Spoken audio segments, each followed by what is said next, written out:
Okay, this video is about the Western Star 49X. This Western Star replaces the 4900, which we'd had for over 20 years, which is a great workhorse, a little on the heavy side, but mostly it needed some major electrical architecture updates, which we could not do in that old chassis. So we decided to go with a brand new truck. You'll see it shares a lot of the DTNA DNA, sounds redundant, but Denver Trucks North America DNA, which are two major trucks, are going to be the Western Star and the Freightliner Cascadia.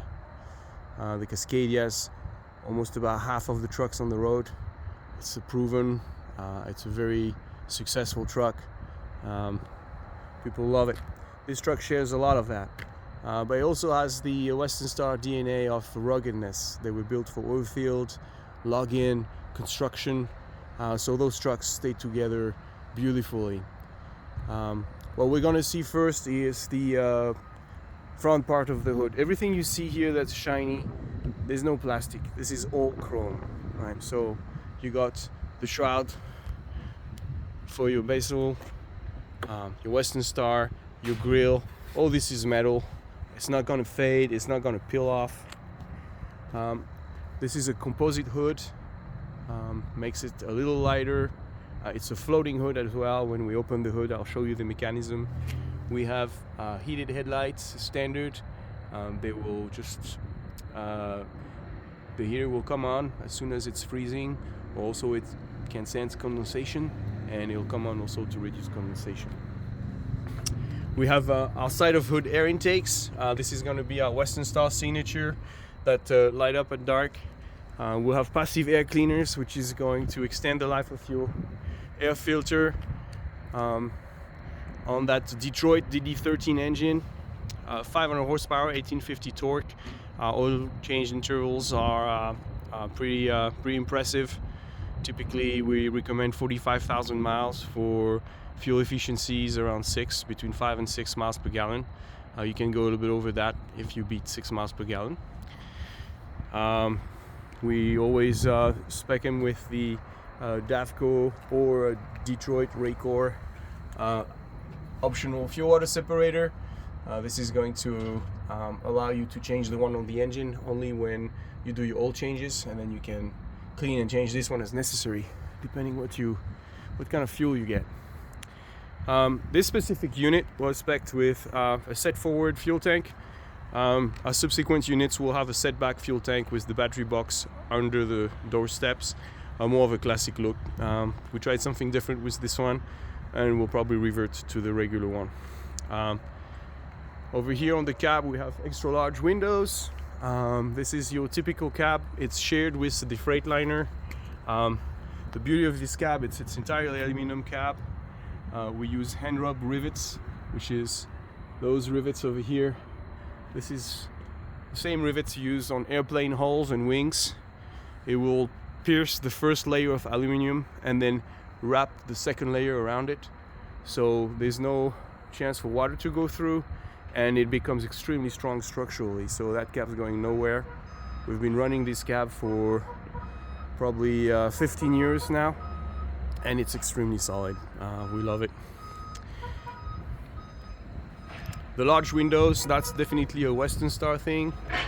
A punched frame rail, heat treated frame rails, some of the strongest in the industry. And then the interior is just a beauty. It's comfortable, it's quiet, smoothest ride you're gonna have. These pockets doubles as handholds as well, so they're reinforced, so you can either use this or you can use those handholds to get in. You can also use the steering wheel. All that's being designed and structured to withhold the weight of drivers. This specific unit has our tan interior with heated and cooled seats. Battery shut-off switch, so you don't drain your batteries if you're going to be parked for several days. The key on this side is always nice.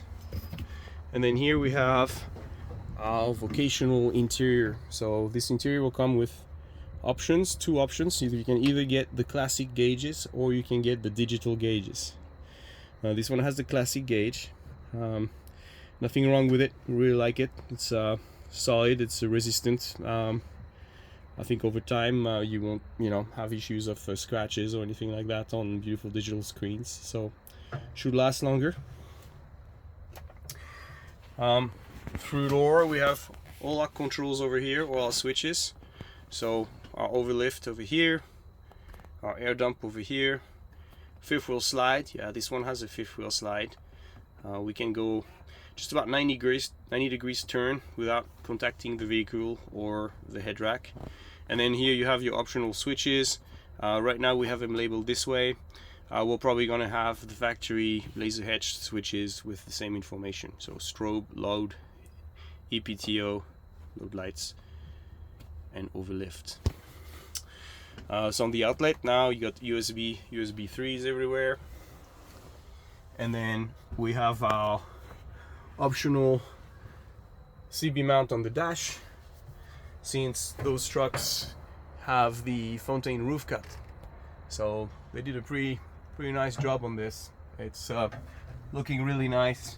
What I do like with this roof cut is that I can sit up straight on this bunk, even though I'm 101 inches to the top of the cab. I'm just about 5'11", and I can put my pants without laying down. Alright, this truck has windows on both sides. This is an option. You can decide to have no windows on one side, a door on one, a window on the other. It's up to you. And here we have all our HVAC controls. So this one has an S-bar, has the inverter, factory mounted, and then your HVAC controls and muting the radio, everything you can do from here, and your various lights. On this side we have a TV mount, our speakers right here, flat screen TV mount, and then really nice, you got a ton of room between the seat and the bunk. So you see that's 1 foot right here, that's another foot right here, so there's space. And then you got this platform right here. So this allows you to have AC and DC connections. Your straps, so you can strap a fridge over here, and you can strap a microwave on top of it, so you can have fridge and microwave secured on this factory platform over here. Additional plugs over here, and a very large bunk for storage. So passenger side with your triangle, center bunk, storage space, your S-bar, your inverter over here, and then some room left. It's all on hydraulics. This measuring tape, you can actually fit it under the bunk. We have a pass-through where you can fit it there. And then this is our cab. Same, this shiny stuff over there, that's the steel, no plastic in here. Everything that shines is what it is. This is a nice addition over here. We have all our fuses and electrical system are into this fuse box over here, which does not require any tools, and everything stays nice and dry, easy to change, easy to check if you have any need. And then over here you have all your information of what it is, what is what, spares, everything you need. Your cab air filter is right here. You can pull it out very easily, change that, and then you have access to all your connections over here if you need to have any ELDs, any kind of devices, hardware that you need for your trades.